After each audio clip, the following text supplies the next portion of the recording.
Okay.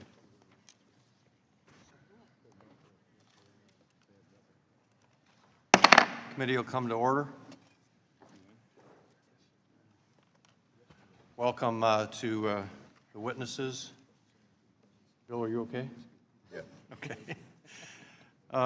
Good afternoon. The subcommittee will come to order, as I said. Welcome to the Ways and Means Trade Subcommittee hearing on opportunities to expand U.S. trade relationships in the Asia-Pacific region. Before hearing from our witnesses, I'd like to make a few points. Many of the largest and fastest growing economies in the world are in the Asia-Pacific region.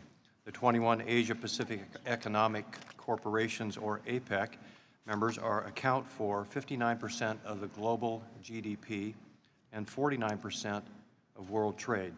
U.S. companies can sell only so much to the 4% of the world's population that lives in the United States, so we must improve our access to global markets.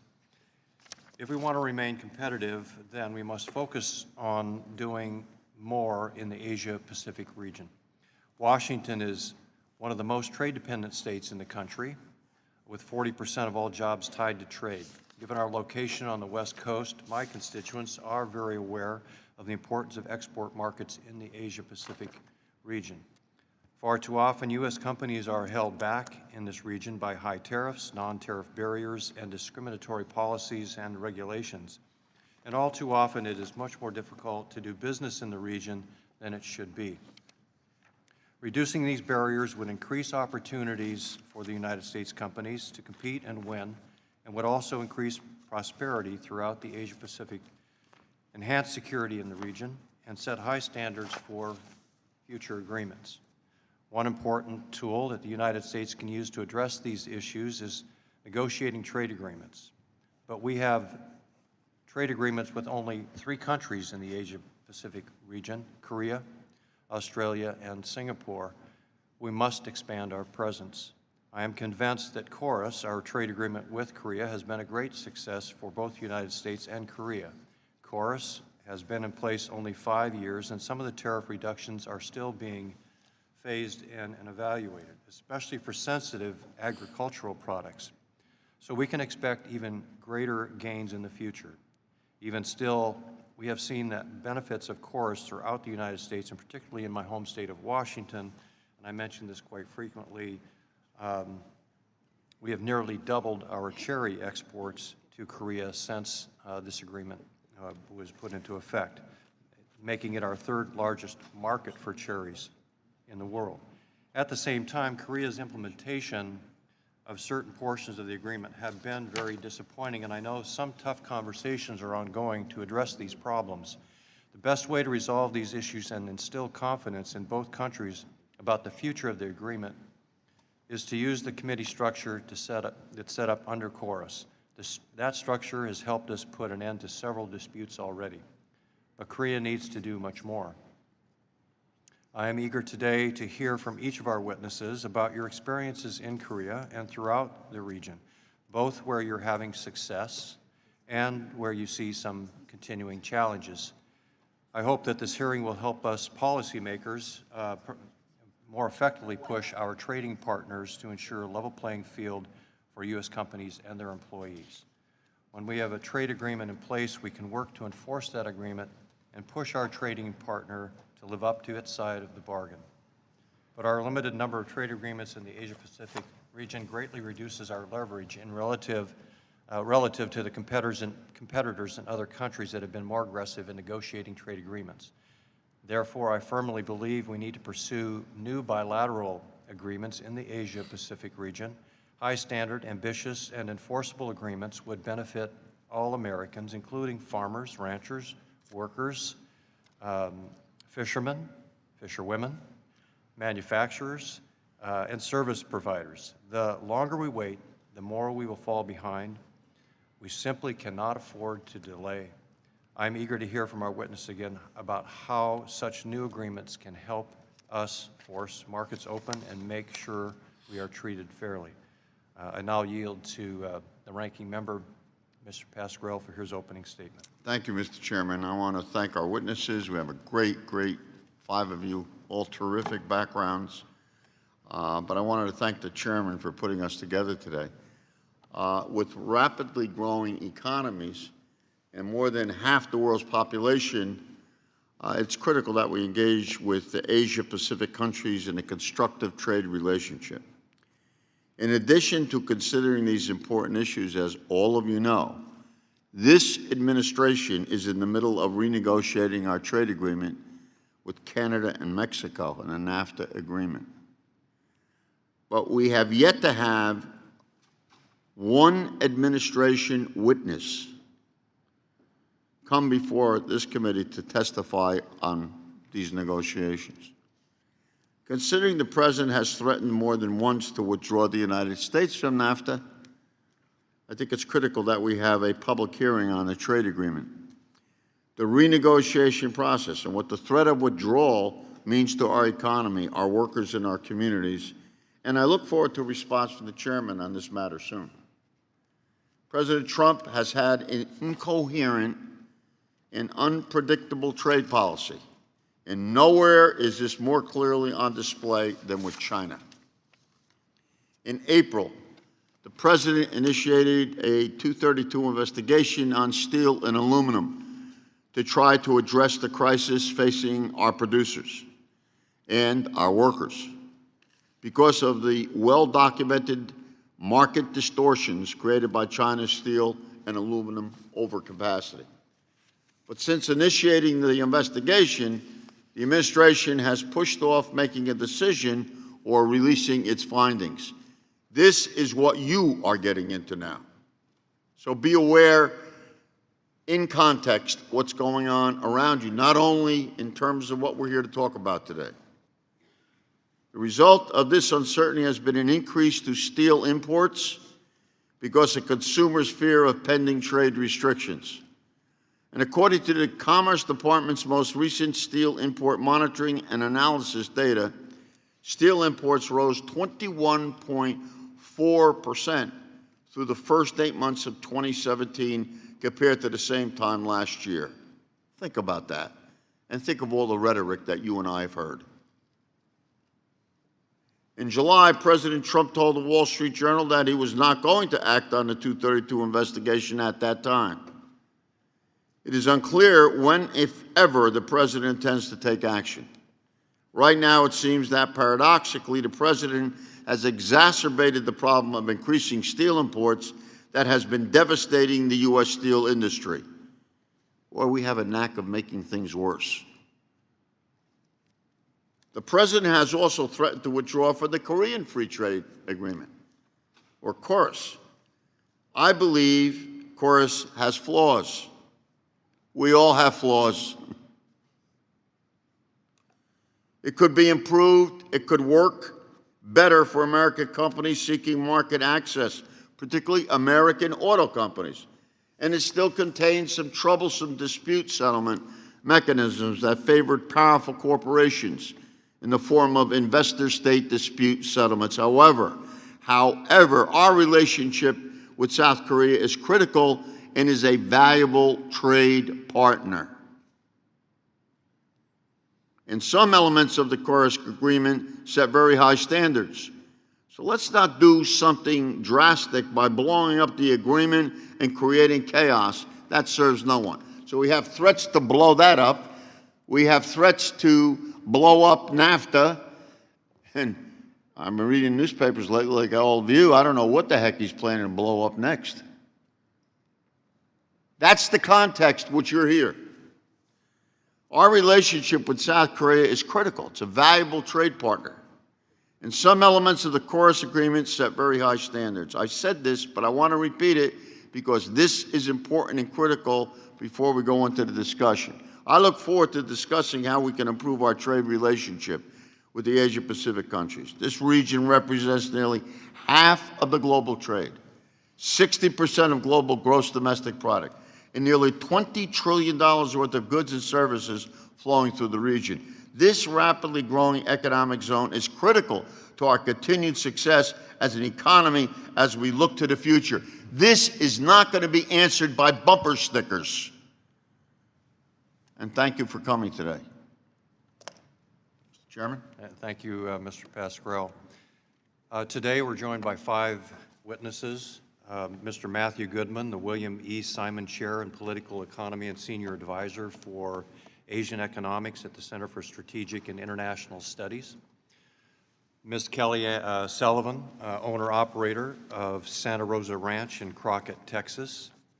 Our third witness is Ambassador Demetrios Mariantis, Senior Vice President and Head of Global Government Relations for Visa Incorporated. He served as Deputy U.S. Trade Representative in the prior administration covering Asia Pacific.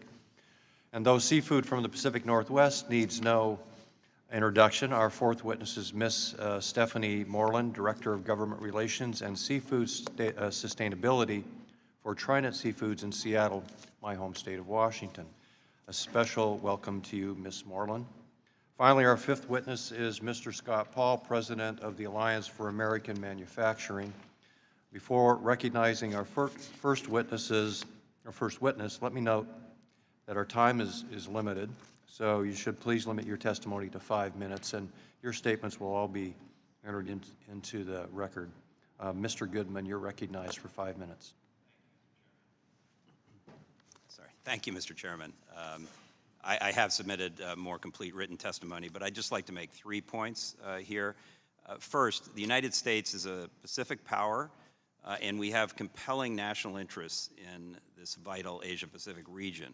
Those include, as the chairman and ranking member said, a critical economic stake in a region that accounts for nearly 60% of global GDP and has more than tripled in economic size since the end of the Cold War. U.S. exports of agricultural goods, manufactured products, and services to the Asia-Pacific region totaled nearly $500 billion last year, about half our total exports. According to the Commerce Department, about 3.4 million American jobs were supported by exports to the region in 2015. Asian companies with direct investments in the United States employ over 1 million Americans, with many more jobs supported indirectly by those operations and supply chains across North America. And the region holds even more potential in the future. By 2030, Asia will be home to more than 3 billion middle-class consumers. This means more export opportunities for U.S. companies and more growth and jobs at home. My second point is that the landscape in the Asia-Pacific region is changing, and not necessarily in ways favorable to our interests. American companies have long faced an array of barriers in Asia-Pacific markets, both at the border, tariffs and conditions on market entry, for example, and behind the border, intellectual property theft, regulatory discrimination, and so on. But mercantilist trade policies persist, and more assertive industrial policies in the region have grown in recent years. China, in particular, has stepped up policies that deny market opportunities to American companies, support its own national champions, and distort global markets. Beijing's so-called Made in China 2025 policy or plan shows that it is targeting the industries of tomorrow, artificial intelligence, robotics, aviation, and is prepared to use subsidies, forced technology transfers, and abusive competition policy to get there. Other countries have adopted policies harmful to U.S. interests, such as data localization requirements in Indonesia and Vietnam. While all of this argues for stepped-up U.S. engagement, particularly with our allies in the region, the administration's statements and actions on trade risk isolating the United States. At the same time, countries in Asia have moved ahead without the United States to shape the region's trade architecture and the rules of the road for trade and investment. President Trump's early and, in my view, mistaken decision to withdraw from the Trans-Pacific Partnership gave a boost to Asia's other large trade agreement, the Regional Comprehensive Economic Partnership, or RCEP, which brings China together with 15 other Asia-Pacific countries, but not the United States. TPP itself has continued without our involvement as Japan, Australia, and other 11 signatories try to salvage a deal. On the plus side, this would preserve some of the high standards in TPP, but it would also have negative diversionary trade effects for the United States. Countries have also moved ahead with bilateral trade deals. The largest of these is between the European Union and Japan, initialed this past summer. This agreement is likely to contain European-style rules on data privacy and special protections for so-called geographic indications for food and beverage products like Parmesan and champagne. Together, these other deals have the potential to significantly erode the competitiveness of U.S. exporters and to lock in rules that hurt our interests. Beyond trade agreements, Asian countries are pushing competing visions for infrastructure investment across the Eurasian supercontinent that could reorder the region's trade linkages and affect our commercial and geopolitical interests. Most prominent among these is China's so-called Belt and Road Initiative, which is literally making all roads, or intended to make all roads lead to Beijing. My third point is that despite this changing and increasingly challenging environment, the United States can still recapture economic leadership in the Asia-Pacific region and take advantage of the huge opportunities there. We're still a uniquely attractive trading partner for the region with our huge market, abundant human and financial capital, innovative capacity, and rule of law. But we have to have a strategy and policies to back it up. The President's upcoming trip to Asia provides an opportunity to reaffirm our interest and commitment to the region and to articulate for the American public and for our Asian trading partners a comprehensive, consistent, and long-term economic strategy for the region.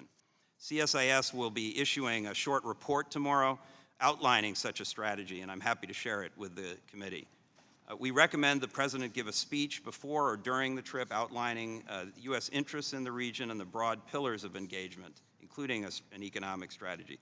We have other recommendations, but in the interest of time, I'll skip through those. I just want to say one final thing, which is that there's something we should not do, which is to withdraw from NAFTA, the North American Free Trade Agreement, or KORUS, the Korea bilateral deal, as the administration has signaled it may intend to do. It would be extremely harmful to our economic and political interests in the Asia-Pacific region. This would take away hard-won market opening gains for our ranchers, manufacturers, and service providers, and undercut the rules that will give our companies and workers a long-term basis to compete. Moreover, withdrawing from these agreements would be a serious blow to our credibility in the region and the world, and make it harder for us to persuade others to follow us, not just on trade, but in addressing other serious political and security challenges. Again, I've made a number of recommendations in my written testimony and in the CSIS report, and I'm happy to discuss those in the question period. But Thank you, Mr. Goodman. thank you very much. Ms. Sullivan, you're recognized. Good afternoon, Mr. Chairman, distinguished members of the committee. My name is Kelly Sullivan, and I'm a beef cattle producer. I own and operate Santa Rosa Ranch in Crockett, Texas, and I'm here today on behalf of the National Cattlemen's Beef Association, and I'm honored to provide you with our perspective on the importance of trade with our customers in the Asia-Pacific region.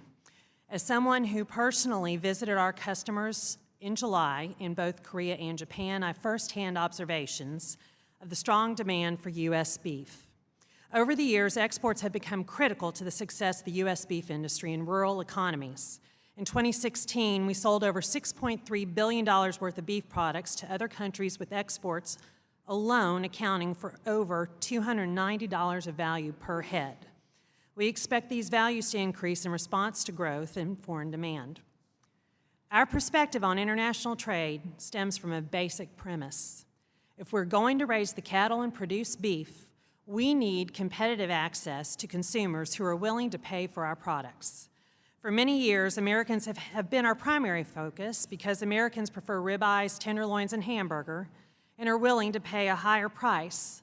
But other beef cuts, such as short ribs, tongues, and livers, fetch a lower price in the domestic market, but actually yield great premiums in foreign markets. For this reason, we are increasingly looking beyond our borders for opportunities to maximize sales, and Asia is a prime target.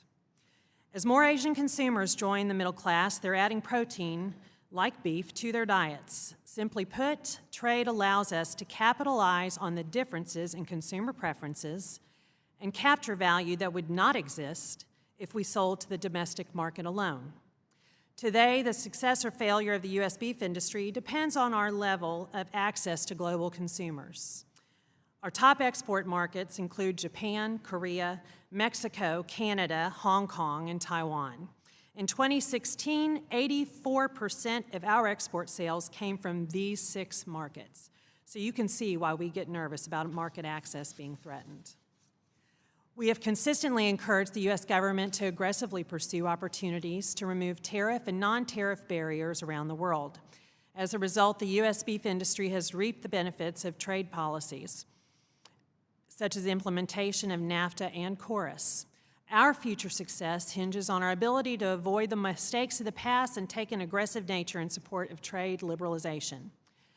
We are very excited that after 14 years in exile, U.S. beef access has been restored to China. While previous administrations worked diligently to address China's concerns and negotiate terms, it was the Trump administration that closed the deal and restored U.S. beef access to China this summer. Our negotiators worked hard to secure market access terms that are superior to terms of our competitors, and we view China as an important investment for the future of our industry. While we're excited about the opportunities that China holds, we're very concerned with statements from our government that may jeopardize our success under KORUS. Let me be clear, we have absolutely nothing to gain by walking away from KORUS. Despite criticism of KORUS from anti-trade groups and even some leaders within our government, the U.S. beef industry has thrived under KORUS. Korea is now our second largest export market, accounting for over $1 billion in annual sales. In fact, annual U.S. beef sales have increased 82% during KORUS. If we dissolve KORUS, Korea will undoubtedly reinstate a 40% tariff on U.S. beef, and we will lose our competitive advantage over Australia and other countries. While Korea is our second greatest export market, Japan is the top export market for U.S. beef. In 2016, Japanese consumers purchased $1.5 billion worth of U.S. beef, even with a 38.5% tariff in place. 2017 has been a record year for U.S. beef in Japan, reaching nearly $1.1 billion in sales just through July. Due to that success, however, Japan triggered a snapback tariff of 50% on frozen beef. It went from 38.5% to 50% overnight. Without a free trade agreement in place, U.S. frozen beef will continue facing the 50% tariff until April 2018, and we could face this higher tariff again in future years without a trade agreement. In contrast, Australian beef imports are not subject to the 50% snapback tariff because they have a trade agreement in place with Japan. Instead, Australia enjoys a stable 27% tariff rate. Many U.S. beef producers are eagerly looking for a solution, and NCBA strongly supported the TPP because it would have lowered the tariff on U.S. beef from 38.5% to 9% in 16 years. Remember, we are currently sitting at 50% because TPP is not in place or some sort of bilateral agreement. Unfortunately, the decision to remove the United States from TPP puts us at a significant disadvantage. We would ask U.S. negotiators to focus on securing new market access for U.S. beef exports, starting with making up the ground we lost walking away. It's time for the U.S. government to make it right and expend all necessary resources to secure strong market access for future generations of U.S. beef producers. Thank you. Good job on getting that all out right at the end. That was not easy for a talkative person, I will promise you. Thank you. Ambassador Morantis, you're recognized. Thank you, Chairman Reichert, Ranking Member Pascrell, distinguished members of this committee. It's really nice to be here, and thank you very much for inviting me to testify on behalf of Visa about the importance of Asia-Pacific trade to U.S. jobs and exports. I spent a career working on these issues as a congressional staffer at USTR and now in the private sector, and it's always an honor to testify before this committee. For almost 60 years, Visa has facilitated the growth of commerce through electronic payment services technology. Today, we connect more than 3 billion Visa cards and millions of merchants globally. We are a major U.S. exporter, operate in more than 200 countries and territories around the world, and employ thousands of high-skilled workers across the United States. To grow our business and extend the benefits of digital commerce globally, we need open markets and the ability to compete on a level playing field internationally. The global leadership role of the U.S. payments industry and the well-being of our workers and their families and our customers depends on it. Worldwide, there are tremendous opportunities to strengthen economies through increased use of electronic payments. A Visa Commission report released this morning projects that increasing digital payments in 100 international cities could produce annual net benefits of $470 billion through greater efficiencies, cost savings, and expanded commerce. Visa also estimates that Asia-Pacific economies stand to gain more than $6 trillion by shifting from cash and checks towards credit, debit, or prepaid forms of digital payments. Exciting things are happening throughout the Asia-Pacific region. Australia has one of the world's highest rates of contactless transactions. China has become a world leader in mobile payments. And in India, the volume of digital payments increased dramatically since Prime Minister Modi removed 86% of banknotes from circulation last November. In the months that followed, Visa, together with the Indian government and other key stakeholders, introduced an interoperable, low-cost acceptance solution to accelerate the transition to electronic payments. However, there are still significant challenges in the region. In many countries, trade barriers and regulatory discrimination distort the market. My written testimony describes challenges facing U.S. payment companies in China, where Visa recently submitted an application for a license to begin operating in the domestic market, and Korea, where strong regulatory preference for local brands tilts the playing field. But the most urgent challenge we now face is in Vietnam, where U.S. electronic payment suppliers are on the brink of being forced out of the domestic market.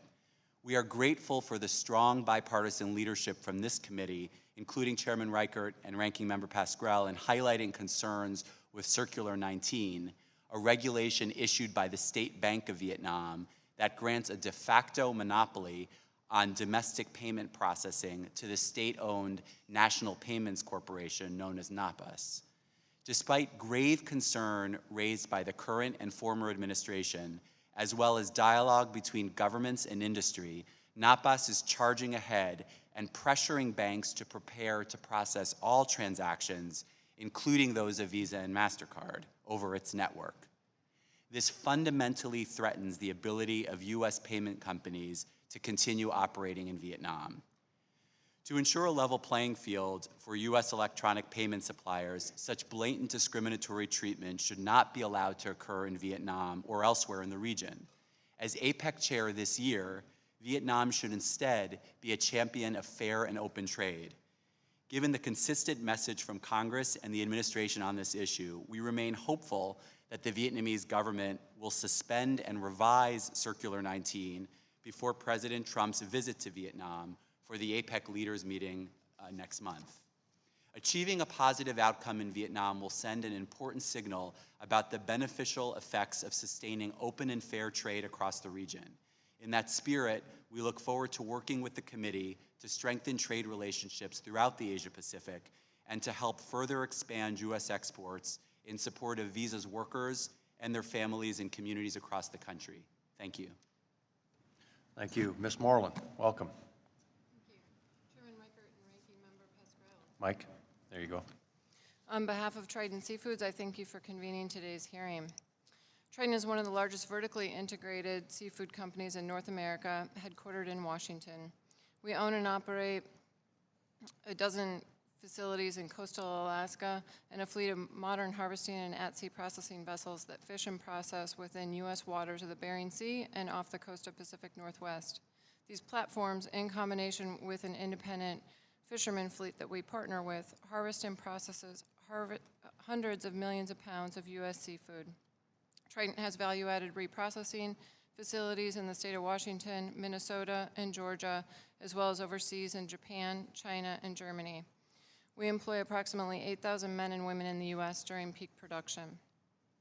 We sell finished seafood products directly to restaurants, distributors, and retail, primarily throughout North America, Asia, and Europe.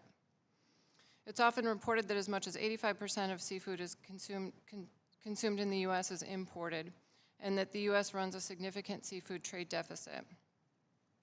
What's less reported is U.S. seafood producers export over $5 billion worth of seafood products annually, or approximately 2/3 of the U.S. seafood production by volume. Our industry can only thrive with strong export markets, particularly in the Pacific and Northwest, where 80% of all seafood exports originate. Asia-Pacific markets, specifically China, Japan, and Korea, are critically important. In 2015, U.S. seafood exports to those nations accounted for about half of all U.S. seafood exports. As with other export-dependent sectors, years of a strong U.S. dollar negatively impacted our ability to sell products abroad in countries with relatively weaker currencies. At home, low-cost imports undercut U.S. seafood products. Both resulted in the global seafood market depressing prices. In addition, we increasingly compete in a global market against foreign producers that have very low labor costs and much less rigorous fisheries management, air and water quality, and food safety standards. That said, Trident supports a free market approach to trade over a protectionist approach. We cannot afford a retaliatory market restrictions that could result in reaction to protectionist U.S. trade policy. However, more needs to be done to create a level playing field to ensure U.S. seafood producers remain competitive in the U.S. and in important export markets. My testimony covers the promising market growth in China and Korea, remaining competitive in the Japanese market, and challenges we face from Russian Far East seafood producers. Regarding U.S.-China trade policy, China produces most of the seafood in the world and is the largest seafood exporting nation globally. However, China is also one of the largest seafood importing nations. China's seafood imports are projected to rise to 10 million tons by 2020. Rapid expansion of the Chinese domestic market makes it the largest growth opportunity for U.S. seafood products. We could substantially increase U.S. seafood exports to China if U.S. trade negotiators can reduce or eliminate stiff tariff and value-added tax rates on U.S. seafood exports for consumption in China, currently at 23% for many of our products. Regarding U.S.-Japan trade policy, the Trans-Pacific Partnership contained favorable terms for U.S. seafood exports to Japan. We urge U.S. trade officials to continue to negotiate the favorable TPP provisions. Trident, along with other U.S. seafood producers, we're looking forward to significant benefits from TPP, including elimination of Japanese tariffs on some of the most abundant U.S. resource and product forms. TPP tariff reductions would have improved the U.S. industry's position in relation to non-TPP covered Russian products and could have created important new market opportunities. U.S. and South Korea trade policy.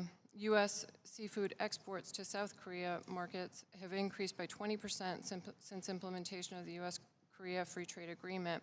Withdrawing from that agreement would erase positive gains already achieved and prevent future negotiated gains from coming into effect. Before the Free Trade Agreement, Alaska pollock was subject to a 30% import tariff in South Korea, and this was a critical barrier to entry, particularly with Russian pollock imported into South Korea at virtually duty-free level. Since implementation of a tariff-reduced quota under the Free Trade Agreement, awareness and availability of Alaska pollock quickly spread. The quota is now insufficient. We urge U.S. trade negotiators to pursue a substantial increase in the quota for Alaska pollock under the Free Trade Agreement.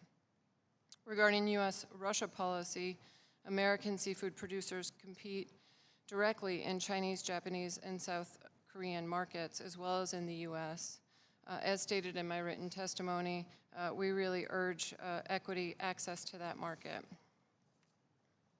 In closing, I'm grateful for the opportunity to share Trident's input and applaud you for your efforts to examine opportunities and challenges related to Asia-Pacific trade policy. Thank you. Mr. Paul. Thank you, Chairman Reichert, Ranking Member Pascrell, and members of the subcommittee for the opportunity to testify on behalf of the Alliance for American Manufacturing. It's an honor to appear before you as we look to expand trade relationships in the Asia-Pacific region. I believe it's vital to the success of U.S. companies and American workers that we concurrently seek to adopt policies that strengthen U.S. competitiveness, open foreign markets, and counteract massively lopsided trade deficits with China and other nations. You have copies of my written testimony with detailed data and recommendations. I'll briefly summarize a few of the key points here. It's impossible to talk about trade in the Asia-Pacific region without coming to terms with massive trade imbalances. Since Beijing's 2001 entry into the WTO, the U.S. bilateral trade deficit with China has more than quadrupled. Our global market share in manufactured exports over that same period has shrunk from 14% in 2000 down to 9% in 2013. Authoritative research performed by MIT economist David Autor and other colleagues estimates net losses of up to 2.4 million jobs from rising Chinese imports into the United States from 1999 to 2011. The challenges are not limited to China. The U.S.-Korea Free Trade Agreement was predicted to increase exports of American goods by up to $11 billion. Yet, the U.S. trade deficit with South Korea actually has more than doubled between 2011 and 2015, displacing up to 95,000 jobs. The agreement hasn't opened new markets for U.S. automobiles and for some other products, and it should stand for some reconsideration or renegotiation. When President Trump gave perhaps the most detailed speech on trade policy, which was last year on the campaign trail in Menneson, Pennsylvania, he endorsed a philosophy of reciprocity and rebalancing and promised to pursue many trade policy reforms that some members of this subcommittee have been steadfastly calling for.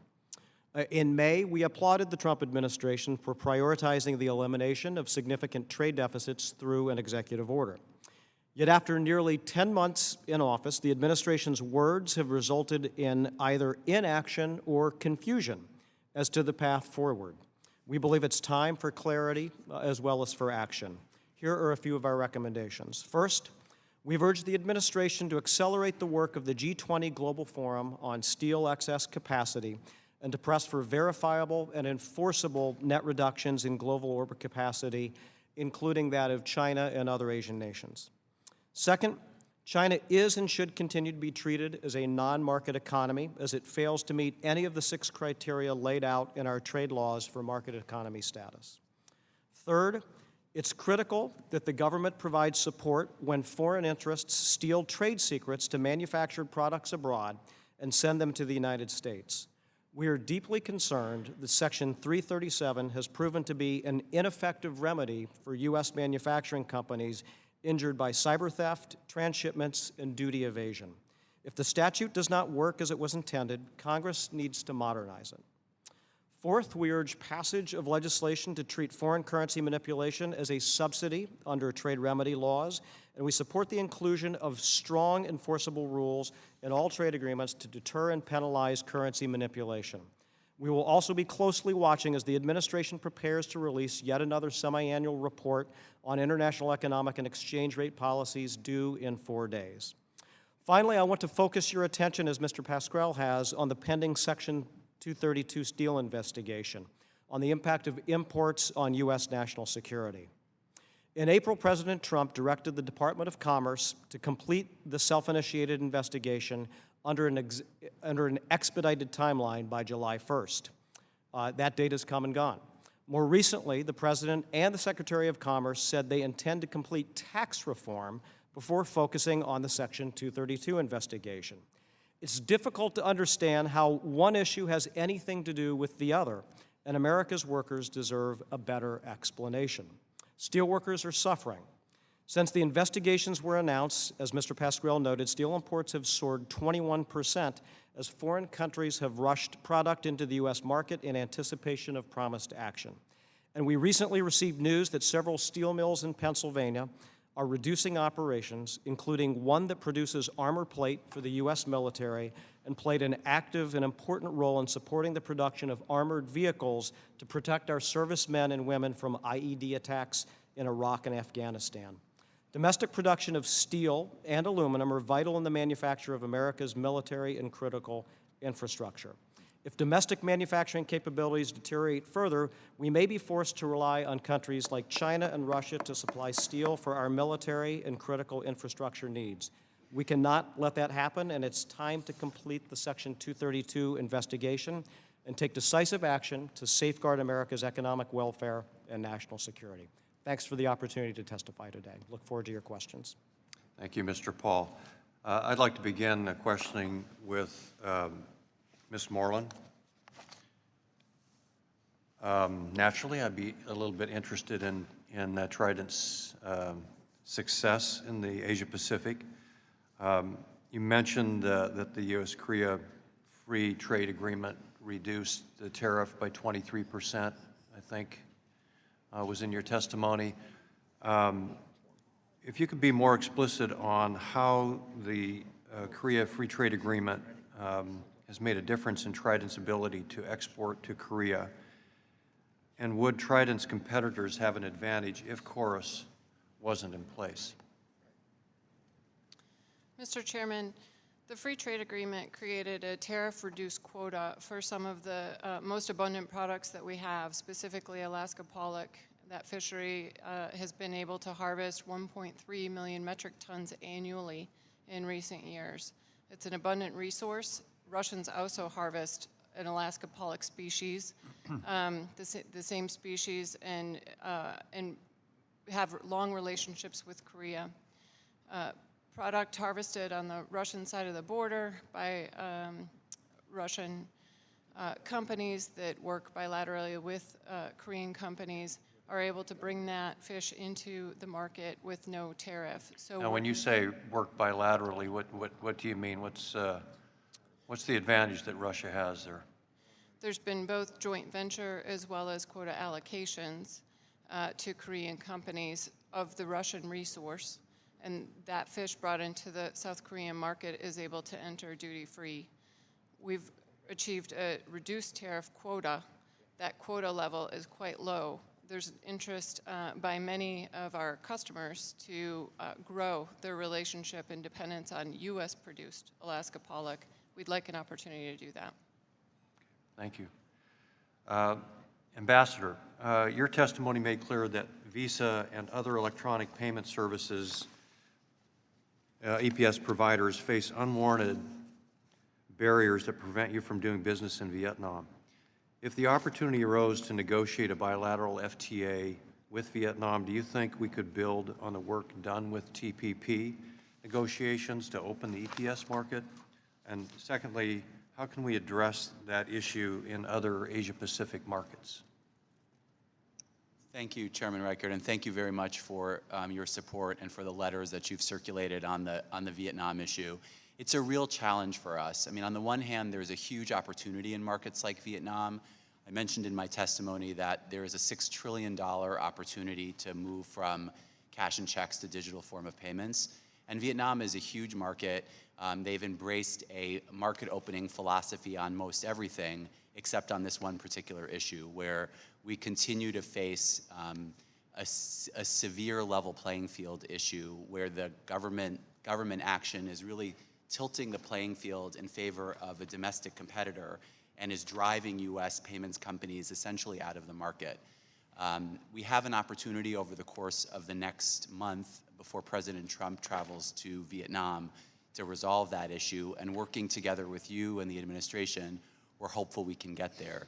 TPP had a provision on electronic payment services, which was a very useful provision and would have helped us to address this issue in Vietnam. We don't have that now, so we can, we're open to exploring every possible tool we can use to solve this problem, and the President's upcoming trip is one of them. You also asked about other challenges we face. Korea is another one where government action is essentially favoring local brands over international brands. So what happens in Korea is, the government basically says, you bank, if you're going to issue a card, you have to make sure that the local brand has the exact same products and services as the international brand. And oh, by the way, offer that at lower cost. So as a result of that action, our market position in Korea has deteriorated significantly over the course of the past 10 years. Great. Appreciate your answers. Thank you. Mr. Pascrell. Thank you very much, Mr. Chairman. Mr. Paul.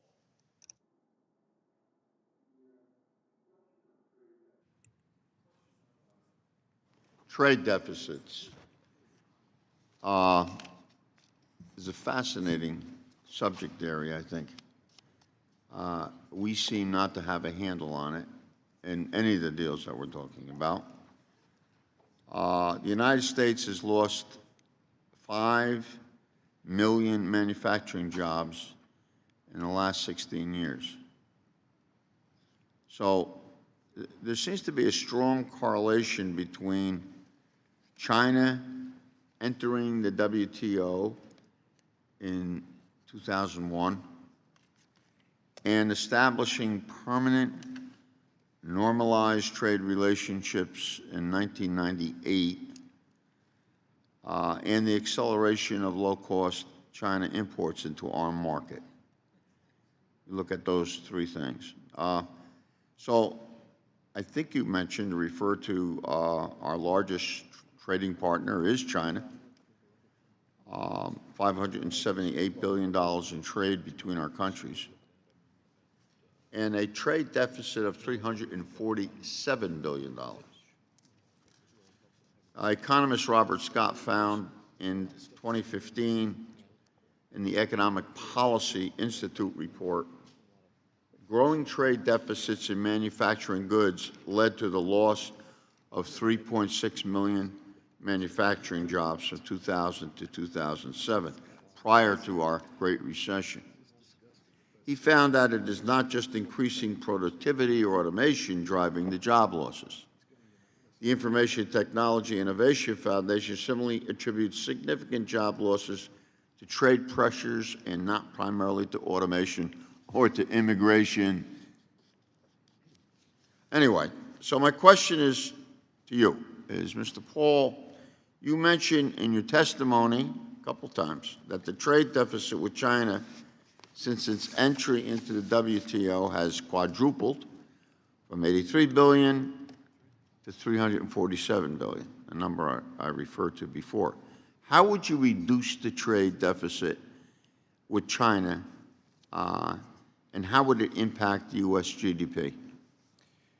Mr. Pascrell, thank you for the question. And it's a question that I think the past couple of administrations have struggled with. First, I think we have to look at the terms under which China entered into the WTO. And by all accounts, they were extraordinarily favorable to China, and the commitments that China made to market reform, to adhere to international trade standards, have been widely ignored. It's led the current U.S. Trade Ambassador, Bob Lighthizer, to say that the types of challenges that China presents cannot be well addressed through normal WTO mechanisms. They are so broad in scope. We hear the central planning with respect to the steel industry. The largest steel companies in China are run by the government. There is systematic violation of intellectual property rights. And there's, the annual list of trade barriers that the U.S. Trade Representative puts together is this thick. They could, Mr. Morantis in the Obama administration, the current USTR, could spend all day filing trade cases against China. There are plenty of them to be filed. I think that the challenge is that this is going to take greater leadership and is going to take a priority from this administration to seek that kind of deficit reduction. We've seen very specific commercial deals that have been beneficial or could be beneficial to narrow aspects of American industry, but to get an economy-wide effect and one that's going to have a significant impact on reducing the trade deficit is going to require China to purchase more U.S. products and is going to have to reduce China's industrial overcapacity, which is present not only in the steel and aluminum industries, but also in semiconductors and other advanced technology products, in clean energy products, and in other types of manufactured goods. And it's going to take a serious negotiation, one that we haven't yet seen so far. Well, we're relying on China to do our bidding, help us in our bidding in terms of the North Korean crisis. If you remember the commitments that were made about trade with China, we forgot them as soon as we asked China to do its job, live up to its responsibilities. And that's not happened. They may have tried, but it hasn't happened. We need to take very careful.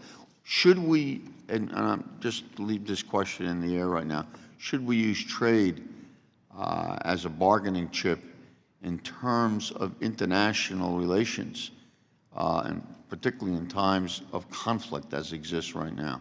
We'll come back to that maybe. Thank you very much. Thank you. Gentleman's time has expired. Ms. Jenkins. Thank you, Mr. Chairman, and I thank the panel for joining us today. All across my district, there are rural families who either own or work in small businesses and ag operations that are substantially dependent on exporting their products that they produce, raise, or grow. Kansas is called the wheat state for good reason, but we also have much more.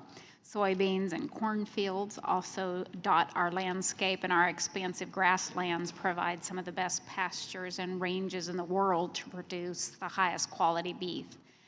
Therefore, successful trade agreements to ship out and add value to their products are one of the top priorities expressed by my constituents in conversations. For Kansas wheat growers, new trade deals in Vietnam, the Philippines, and Indonesia would be ideal. For cattle producers, Ms. Sullivan spoke a moment ago about China and Japan. It's clear that the barriers to access these markets have detrimental aspects so many families in Kansas across the nation. So, Ms. Sullivan, to you, with regards to the U.S.-Korean Trade Agreement, or KORUS, can you give us a sense of the challenges that farmers and ranchers would face today in accessing the South Korean market if KORUS and the recent gains made in the region were non-existent? Ms. Jenkins, thank you for the question. Again, as I mentioned in my testimony, I personally visited Korea and Japan both in May. And it was really refreshing as a producer, and that's where I derive my entire livelihood, to see the demand for the product that I and your constituents produce.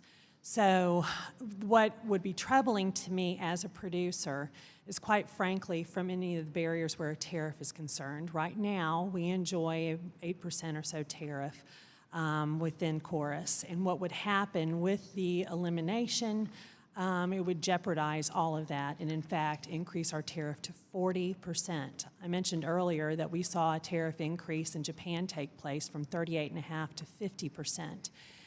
If we were to see that, it would significantly, just logic tells you what happens. If families, Korean families, are threatened with increased costs, they're going to find alternatives. And what we've been able to do as producers is actually build such a strong demand for our product. Just recently, I'll give you a case in point when I was there. Costco has a huge presence in Korea and have recently converted all of their beef from Australian beef to U.S. beef. And I visited a Costco, the largest in the country, in one of the suburbs of Seoul. And I watched as consumers stood 6, 7 deep at the meat case, buying up U.S. beef, and they have to refill their meat case 6 times a day. So it's a tremendous market for us, and we enjoy that because of KORUS being in place. If KORUS were to go away, it really frightens me to think about what could happen. And again, these are items that as U.S. citizens, we don't consume. They have a demand for items, for cuts that we do not utilize in the American diet. And that automatically reduces that economic value of those cuts tremendously and basically brings it to nil. And so that is one of the most frightening parts about those trade agreements going away or any adjustment being made, is that actually we'll see that market disappear, and it would significantly impact all of our American ranchers. Thank you. You're Helpful welcome. information, Mr. Chairman. I'll yield back. Mr. Kind. Thank you, Mr. Chairman. I want to thank the witnesses for your testimony today. Mr. Chairman, hopefully we can tee up some more hearings like this to explore U.S. trade policy and where we go from here. But just for the whole panel, out of curiosity, does any of you think that now is an appropriate time for us to be withdrawing from the South Korea trade agreement? Now, I'd let the record reflect no hands are up. What about this being the appropriate time for us to be withdrawing from NAFTA trade agreement? Again, no hands were raised. Does anyone on the panel believe that it was appropriate or wise for us to unilaterally withdraw from the Trans-Pacific Partnership Agreement without further consideration of those terms and the agreement? Mr. Paul, you want to be recognized? Yeah, go ahead. Yeah, I'll just say that from a manufacturing perspective, it was lacking. There were no enforceable currency disciplines. It was projected to increase the manufactured goods trade deficit. That was a Peterson Institute as well as an ITC estimate, and to lose manufacturing jobs. So as it stood, I didn't think it was a well-negotiated agreement. Yeah, I appreciate that. With the chairman's leadership, he and I both submitted a bipartisan letter that we worked on, that we sent to the administration, saying that it would be a terrible idea for us to be withdrawing from South Korea, although there are certainly areas of improving that agreement. And many of us are quite concerned about the loss of market down in Mexico in particular if we were to withdraw from NAFTA at this time. But what's frustrating is, the whole perception of trade right now. It's more than just goods and products crossing borders. But I believe that when that does happen, armies don't. It's an important tool in our diplomatic and national security arsenal. And when we vacate that space, I think bad things happen for our country and, quite frankly, for the entire global trading regime. I mean, since our withdrawal from TPP, for instance, the EU now has stepped up their negotiations with Mexico, with Indonesia, Japan, has made overtures to Australia, New Zealand. The EU now has concluded FTAs with Vietnam and Canada.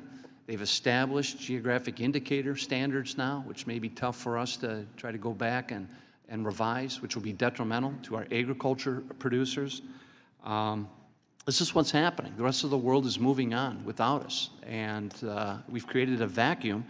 And Mr. Goodman, you pointed out that China is more than happy to step in with the Regional Comprehensive Economic Partnership.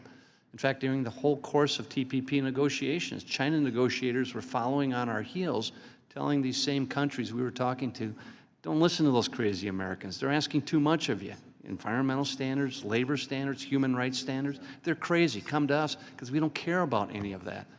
And how withdrawing from that right now puts us in a stronger position, especially in the fastest growing economic region in the world today, the Pacific Rim area, I fail to comprehend or understand. And so working with all of you, who've obviously got a stake in the whole trade, we're trying to figure out a way how to get back in the game again. And it's difficult when you have the current president and the administration threatening to withdraw from a lot of crucial trade agreements now, but without any real clear objective or end goal with any of this. And it's very, very frustrating, but also a very dangerous game that's being played. Because the more that we recede and pull back in isolationism, I think the world is in a worse place then. And there's more at stake than what we're... And Mr. Paul, I appreciate your concerns about manufacturing, the impact TPP might have, but right now we only have 20 trade agreements with nations around the globe, with 198 of them. And of those 20 countries, we're actually running a trade surplus in manufacturing, in agriculture, in services. And I've said for some time that it's the countries that we don't have a trade agreement with that gets us into trouble, because that's a race to the bottom, with no standards, no values, no rules to enforce, no disciplines to enforce. It's just a race to the bottom, and no one should be happy with that. But we live in a very dangerous climate right now, and there's economic anxiety at home, because the easiest political card to play is blame the foreigners. Blame the immigrants, blame trade agreements, and somehow all that's going to solve the problems that we face, and that's going to be a problem as we move forward too. Mr. Marantz will continue trying to work and trying to resolve the electronic payment issue. I know the chairman and I again have teamed up and others to try to resolve that with Vietnam. I'm afraid we've given up tremendous leverage by withdrawing from TPP, but as you pointed out, it's not just Vietnam, it's China, it's South Korea, it's other nations too now trying to establish their de facto monopoly. So leading up to the Vietnam meeting, we'd be happy to continue to work with you and all of you on the panel as far as what more we need to be doing with the administration to make sure we're at the table and we're ultimately getting a fair shake and all that. So I guess that was more of a statement than a question, but I appreciate your testimony here today and look forward to working with you in the future. Thank you, Mr. Chairman. Thank you, Mr. Kine. Mr. Paulson. Thank you, Mr. Chairman. Let me also just thank all of our witnesses for being here today. And it is a given that our trade agreements need to eliminate tariffs that faced by our exports. Equally important, though, as many of you have mentioned, is the need to negotiate the right rules. And in the modern economy today, it's critical that we address issues like restrictions on data flows and data server localization requirements that so many governments have used to limit the availability of our companies to do business, ability of our companies to do business. And Ambassador Marantz, just to follow up a little bit, you talked about Korea, Vietnam a little bit. Can you elaborate a little bit more for Visa or for other electronic payment service providers on the importance of eliminating those barriers? I mean, just elaborate just a little bit more. Some very real challenges we're facing in the region, including data onshoring requirements. But I think as the committee thinks about agreements and being modernized, for us, from the electronic payment services perspective, I think 3 provisions are key. Market access obviously is important because you can't have anything else without getting into a market. But second, and equally as important, is national treatment. We're facing significant level playing field challenges where governments are deciding to favor a local competitor over U.S. companies. Vietnam is a great example, Indonesia, Korea. So national treatment is very, very important. And then I think the third area, Mr. Paulson, is what you've identified are some of the provisions that were in the TPP electronic commerce chapter. The digital trade provisions are enormously relevant for us. Having free flow of data, we can't offer our services without being able to do that.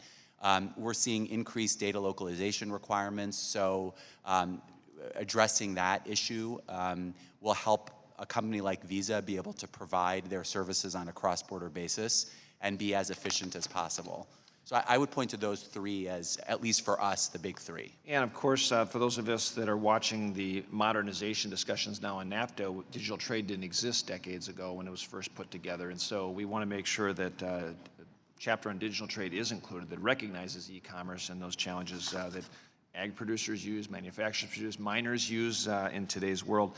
I want to follow up, Mr. Goodman. I'll start with you. You know, yesterday I met with a company in Minnesota, and they're doing a lot more exporting. But they identified a challenge they have with regards to streamlining customs clearance.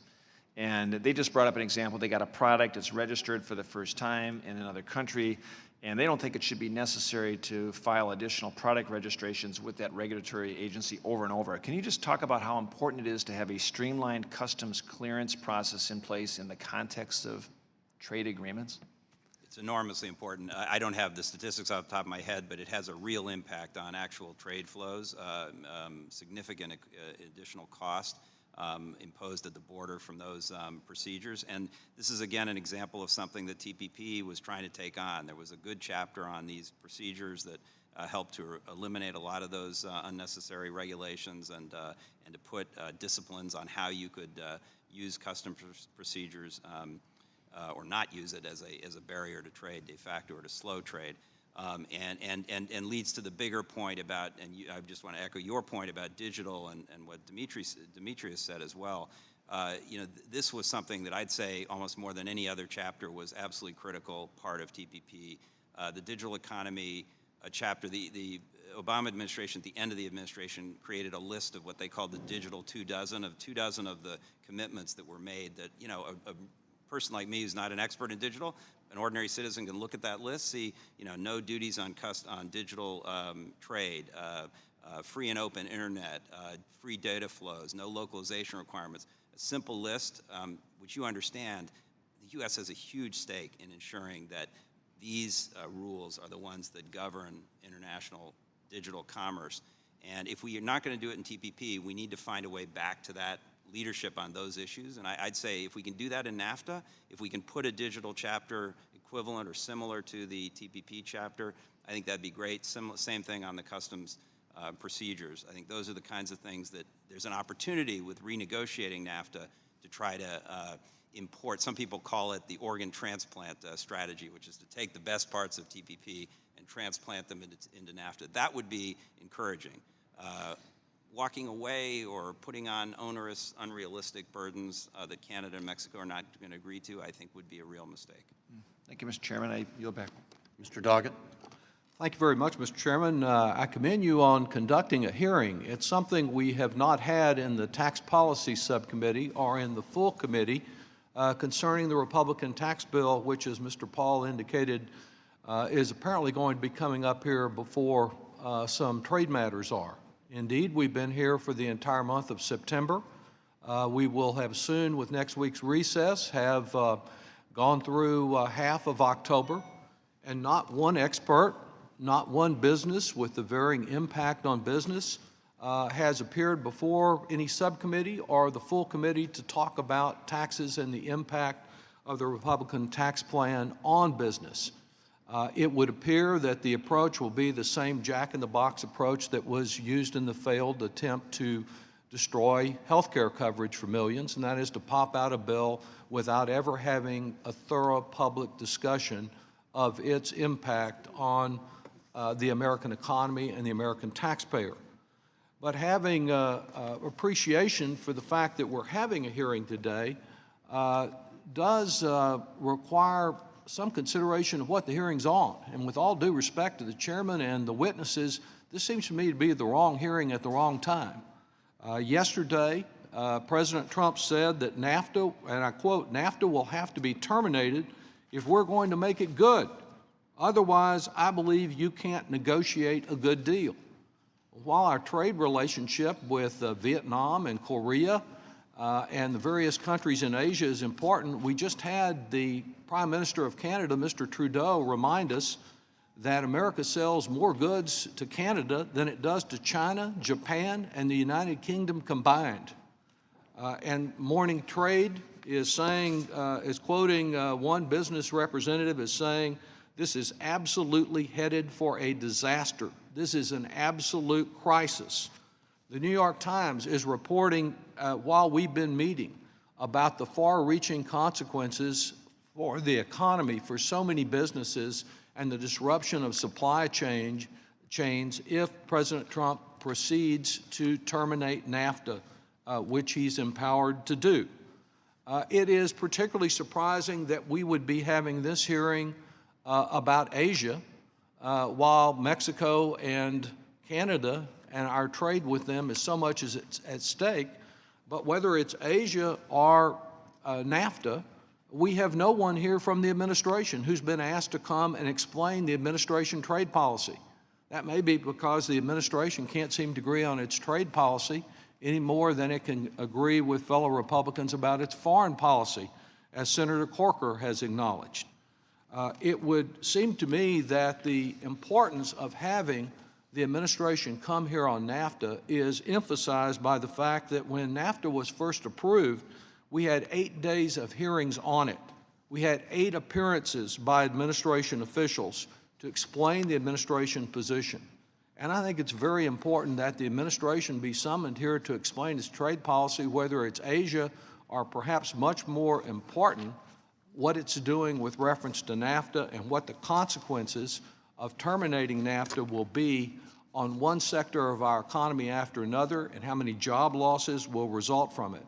I very much favor reform of NAFTA. There are many things that need to be changed in it after 2 decades, but the idea of terminating or repealing it will have far-reaching consequences in Texas, and it will have far-reaching consequences across our country. I think that for the subcommittee and for our full committee to not summon the administration officials here to explain their position on NAFTA and on other aspects of our trade policy really just empowers President Trump to make this very significant blow against NAFTA. Would the gentleman yield? On your time. Ms. Moreland, let me ask you, what effect will terminating NAFTA have on your business? Is it good or bad?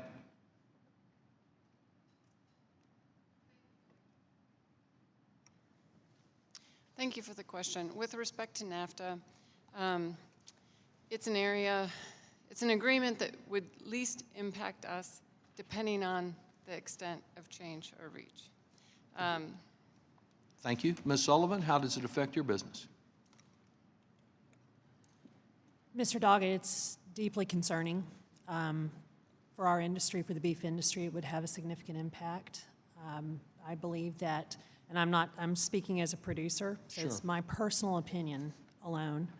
I think that there are some items, as you had mentioned, that are worth readdressing, but for the beef industry, it would have a significant impact. I thank you. Yep. And I'll be glad to yield on your time. Gentleman's time has expired.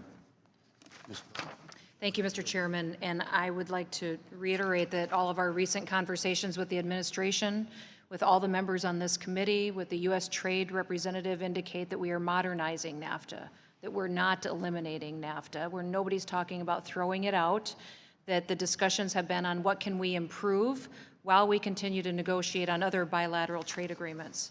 And so I want to thank all of our witnesses for being here today. I know it's never easy to take this much time away from your businesses, and your schedules are tight, and so I do appreciate you being willing to come.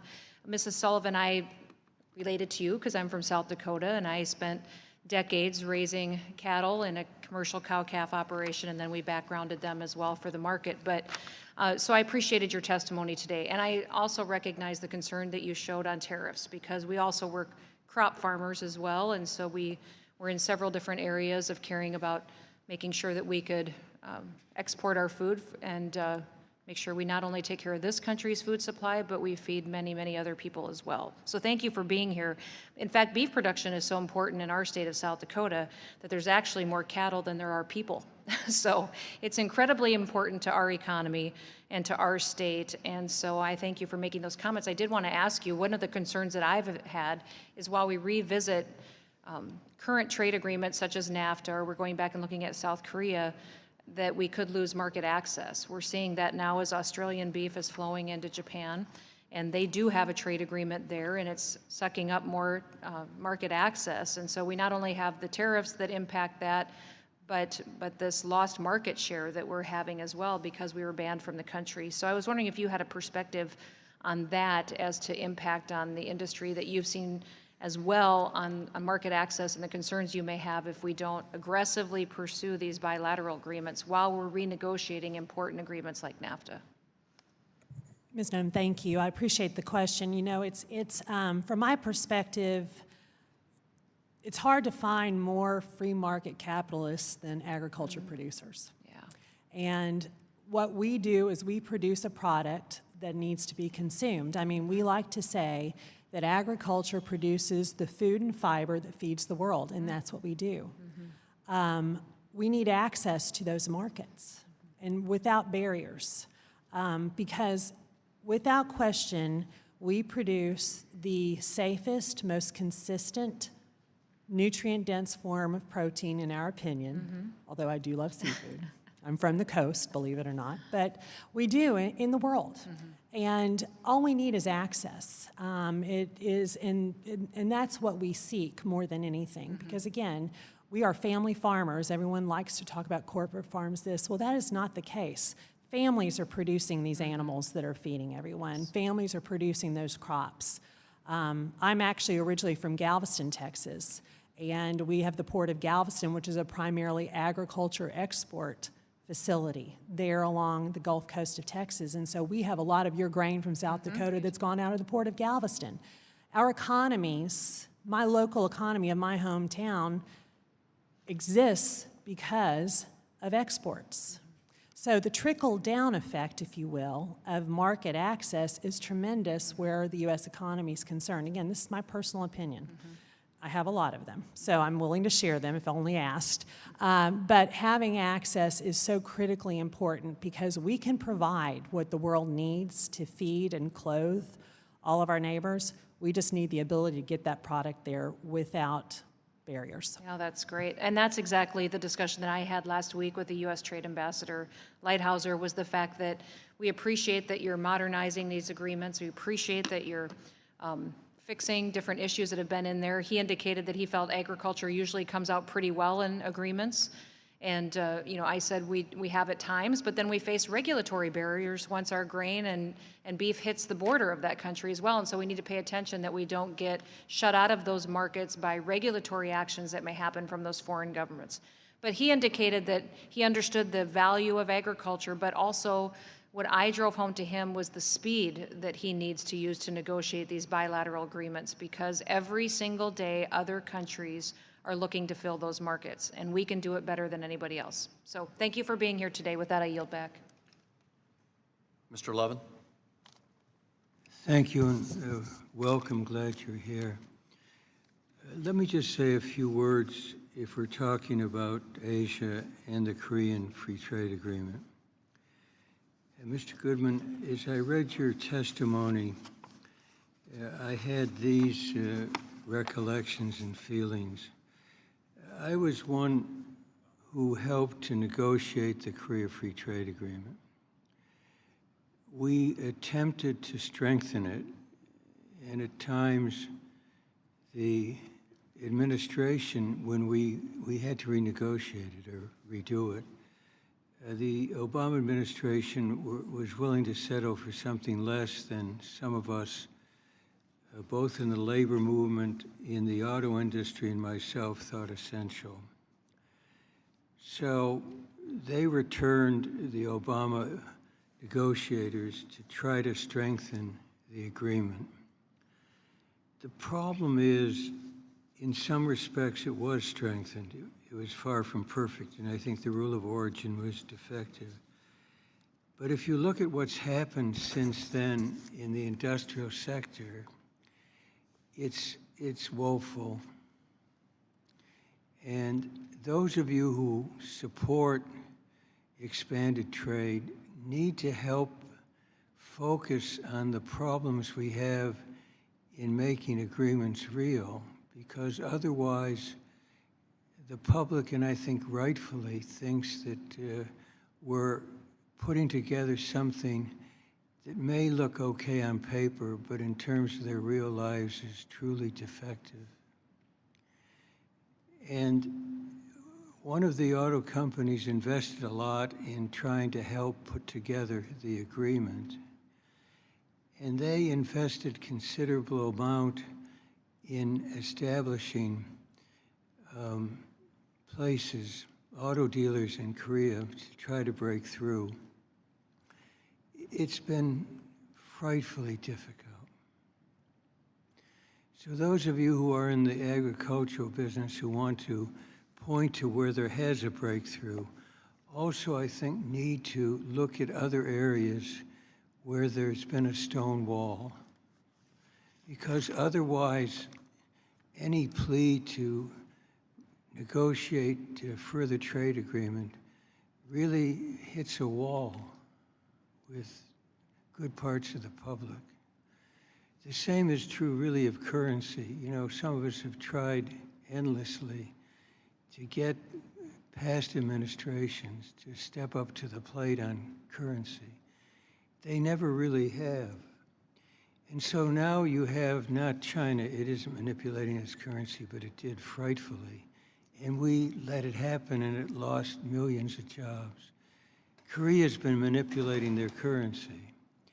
And there's no outcry, and I meet with business people in Korea who are part of the U.S.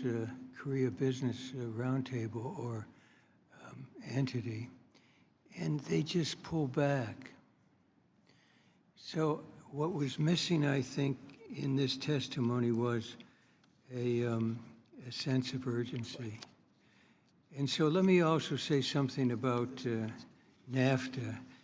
And since we're talking about Asia, Mexico has this industrial policy, and we've had no hearings on it, which essentially attract industry from the United States to go to Mexico, keeping wages frightfully low, $1, $1.25 an hour. And it's not only true of automotive, where there have been movement of plants to Mexico, but I was reading about the washing machine industry. And the two large Korean producers have now moved increasingly their production to Mexico. And I asked someone in Mexico to check, and they're paying $1.25 an hour to their workers. And the American company, Whirlpool, that pays a decent wage, is now in danger of losing its production capacity because of a failure to have an honest discussion here and elsewhere about the key problem with the original NAFTA agreement. So I just want to finish my 6 seconds to urge that everybody who thinks expanded trade can work needs to help out pointing to areas where it isn't working. Otherwise, you won't have credibility. Thank you. Mr. Holden. Thank you, Mr. Chairman. The investor-state dispute system has been in the news lately. I think we've all seen that. I've always considered ISDS as an important part of our trade agreement because it helps ensure that U.S. companies have a meaningful remedy if they are treated unfairly by a foreign government. That's why during the TPP negotiations, I was adamant that no sector or part of the economy should be carved out of ISDS. So I'm going to address this to the panel. If any of you all can elaborate the importance of ISDS in your sector, or things that you've seen with ISDS that are important and relevant that you might want to bring forward. And Mr. Goodman, do you want to start, and we'll just go down the line? Well, the investor dispute settlement provisions are obviously one of the most controversial in these new agreements, and there's, you know, I mean, I think there's a legitimate argument about what the best way is to protect investors, but these provisions were set up really with our investors' challenges in challenging markets, not so much the ones, the advanced markets that we're dealing with in you know, some of the bigger economies in Asia, but for countries where our investors are subject to arbitrary and unreasonable treatment of our investors.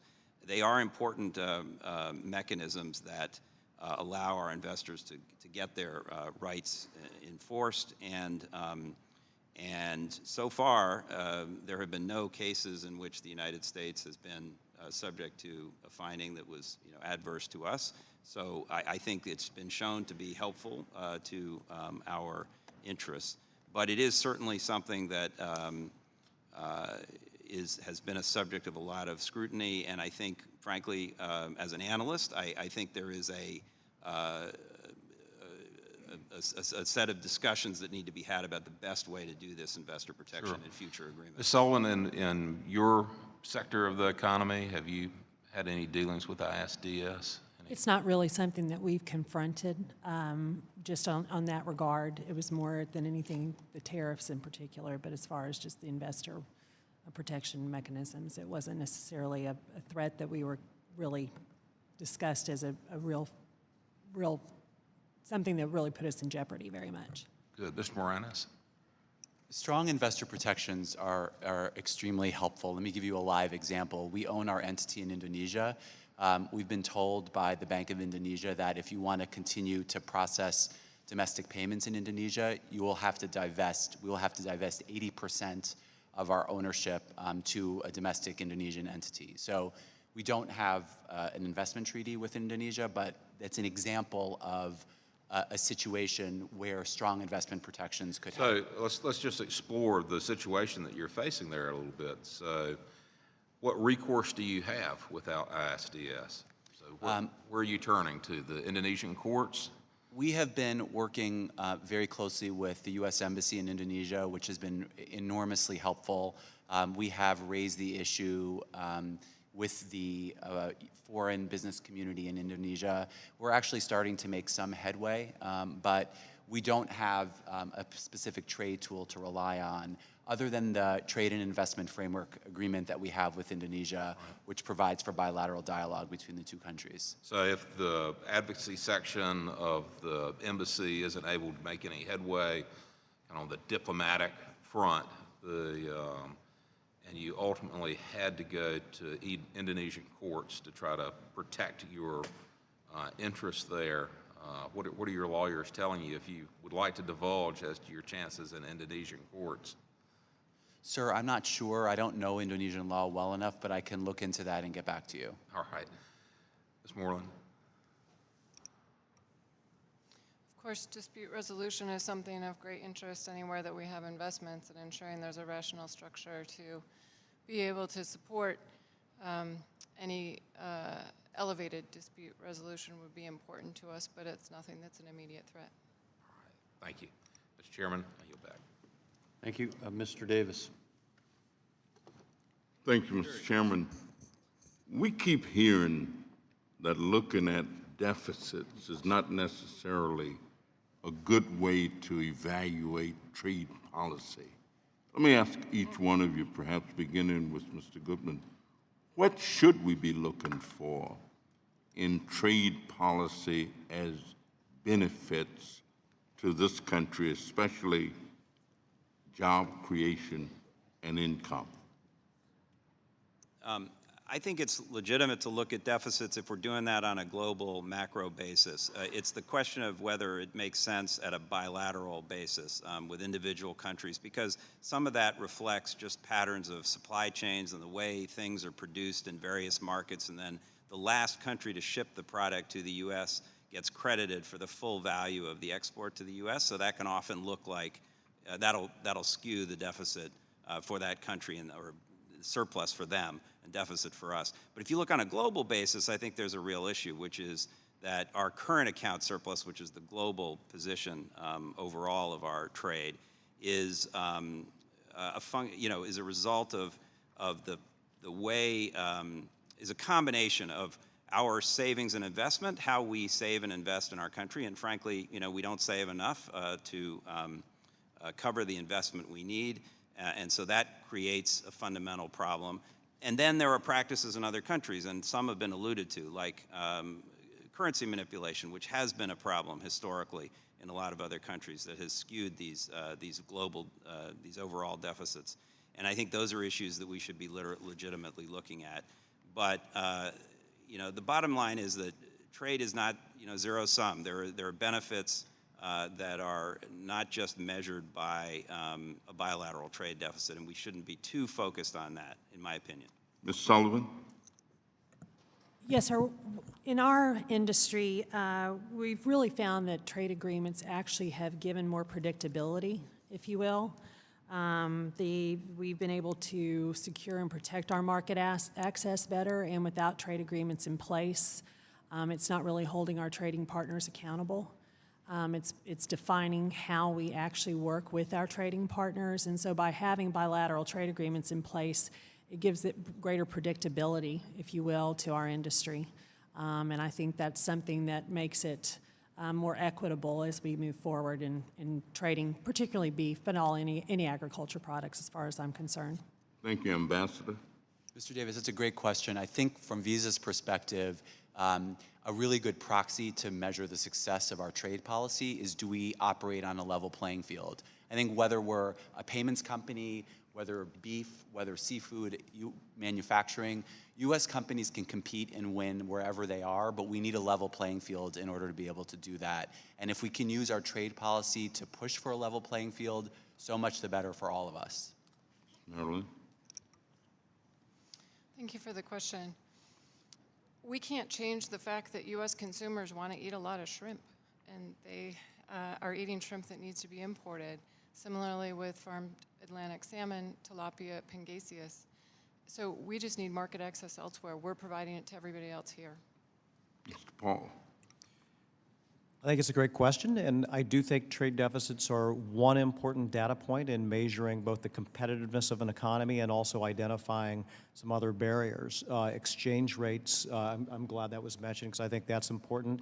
Also, countries that tend to run higher surpluses either have very strong industrial policies or very mercantilist practices without much regard for the agreements that they signed. And it's helpful in identifying where some of these barriers are. And sometimes trade deficits decline because of really bad reasons, like recessions. And so you can't look at it in a vacuum. But I'm pleased that this administration is trying to take a look at trade deficits. I don't know where they're going to end up on this. But the trade deficit we have with China is not a natural occurrence. It is something when you're trying to marry a free market economy like the United States with a state-run economy like China that has an aggressive industrial policy and historical currency manipulation, that's going to be the end result. And it's important to note that that does mean it displaces some production in the United States as a result of import competition and impacts jobs in the United States and job quality as well. Thank you very much. Thank you, Mr. Chairman. Thank you, Mr. Davis. Mr. Rice? Thank you, Mr. Chairman. First, I want to respond to what Mr. Doggett said earlier. I'm sorry he left, but it is alarming, his commentary that we haven't had any hearings on tax reform or on NAFTA, but the only problem with that is just not true. We've had at least 2 full committee hearings in the last few months on that, and I'm not on the tax policy subcommittee, but I'm told this tax policy subcommittee's had 2 hearings on tax reform as well. With respect to NAFTA, I know that Secretary Ross has been here in closed-door meetings at least twice, I think 3 times, and once in front of the committee, in front of the full committee, and the primary topic of discussion was certainly trade policy and NAFTA in particular. And I know Mr. Lighthizer, Ambassador Lighthizer, has been here at least once, and the primary topic of discussion is on NAFTA. So the plain fact is we have had hearings, we are having hearings, and we'll continue to have hearings. Now, with respect to the Korean trade agreement and TPP, you know, everybody here today has generally been decrying the demise of TPP, but again, the plain fact of that is that both presidential candidates said it was a bad deal. Whether Donald Trump got elected or Hillary Clinton got elected, TPP was going nowhere. And the plain fact of it is the majority of the Democratic caucus thought TPP was a bad deal. So to sit here and complain about the fact that it's gone away now is, you know, crying over spilt milk. Both presidential candidates felt we could get a better arrangement.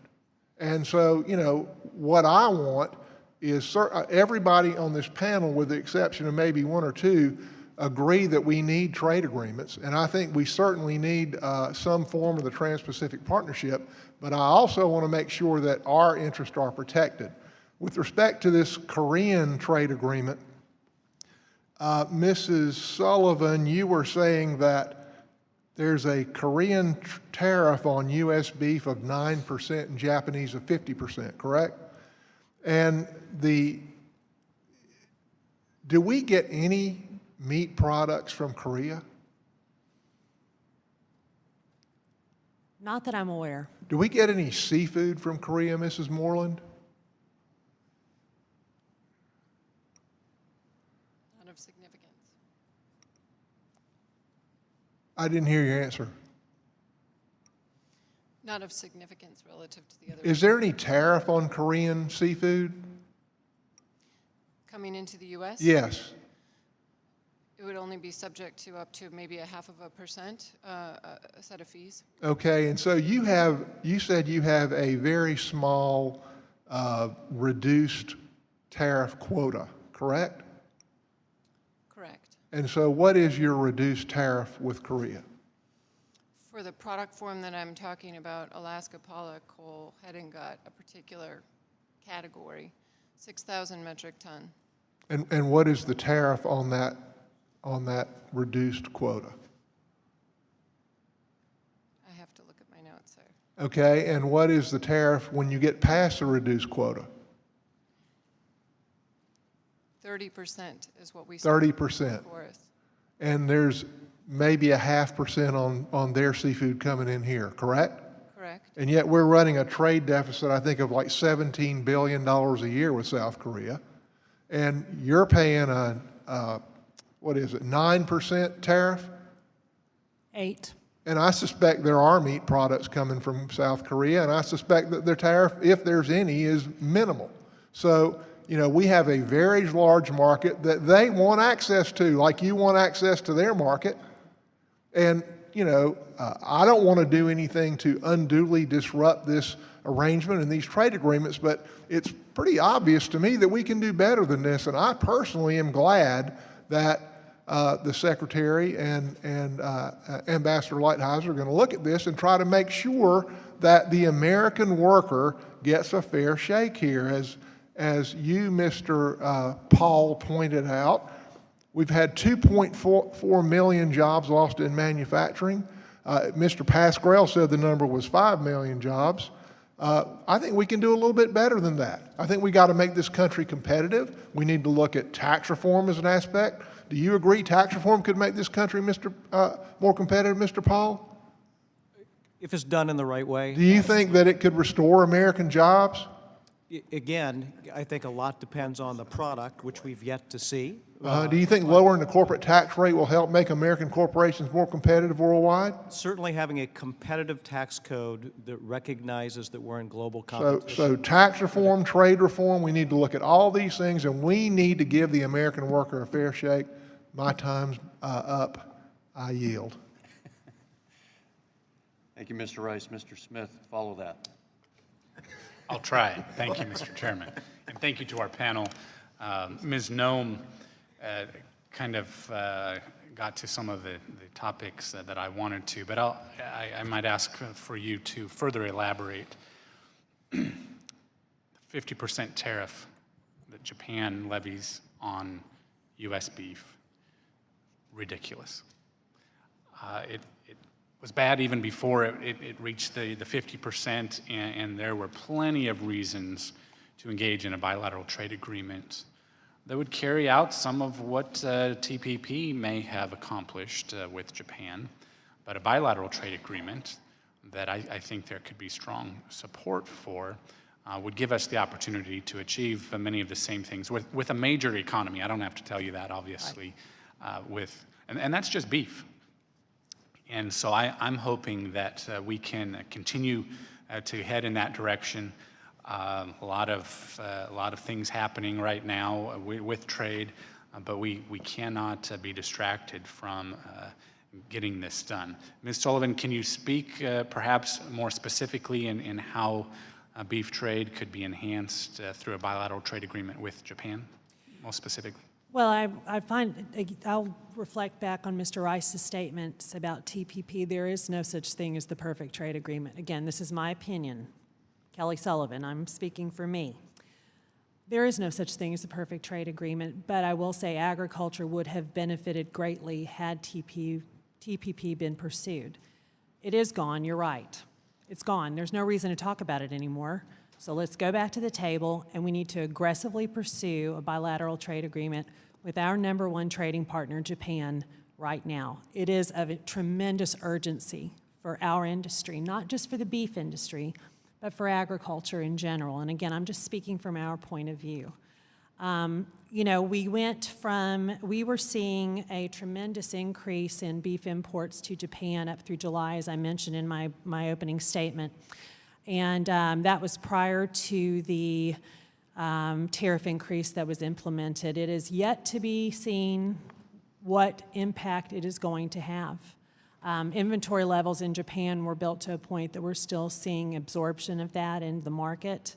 I just kind of follow as a morbid fascination a lot of these economic indicators that we're watching, and so we haven't seen any adjustment yet. But again, logic will tell you that if something goes from 38.5% to 50%, there is going to be a detrimental effect. That's why we have to be aggressive to, again, as we said earlier, get on a level playing field. Our #1 competitor is Australia. They pay 27% on Australian beef. That is, you can't compete.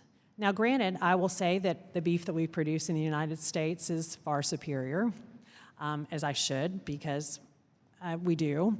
But More specifically, Nebraska beef, are you saying? Oh no, actually, Texas beef. But hey, we're all beef producers, right? We all right. I have my pin on with my stars and stripes. We are all U.S. beef producers. I don't care.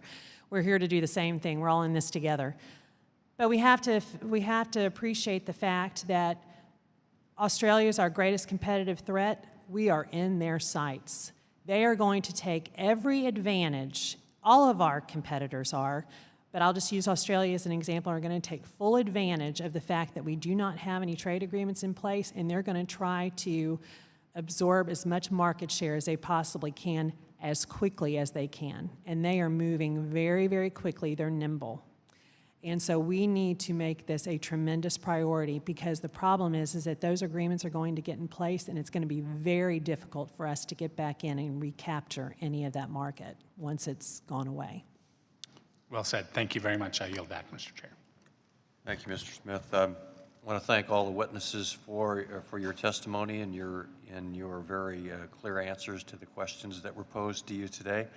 Some very good points have been made, and I think just to sort of revisit some of the comments and discussion that occurred, just to follow up on some of Mr. Rice's comments. Not only have we had hearings on some of the issues that Mr. Doggett referred to, but we've also, all of us on this dais and members of the committee, have opportunities to meet with members of legislative branches from all of these countries. They're visiting us almost daily.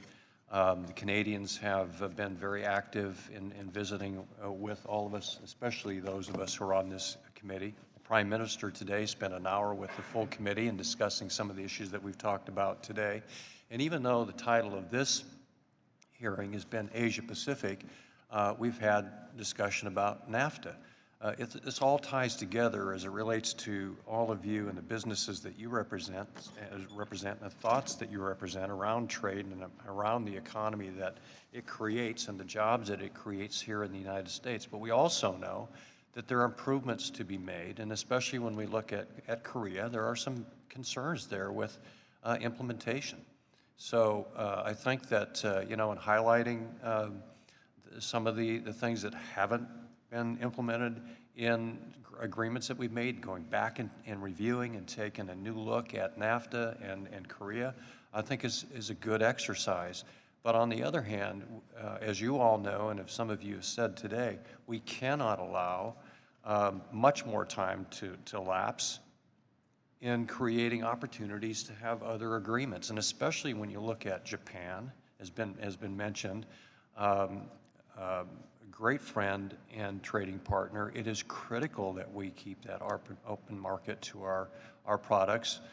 Also looking at Vietnam, we've got to move forward quickly on these bilateral agreements so that our industries, our ag industries, manufacturing, et cetera, services, have the opportunity to compete fairly across this world, sell their products, create more jobs, and raise wages here in the United States. All those things happen if we're able to sell our products. When we sell products, we have to make more products, right? So thank you again for all of your testimony. Thank the members for their questions. And as just a reminder, be advised that members will have 2 weeks to submit written questions to be answered later in writing. Those questions and your answers will be made a part of the formal hearing record. Our record will remain open until October 25th, and I urge interested parties to submit statements to inform the committee's consideration of these issues discussed today. Committee's adjourned.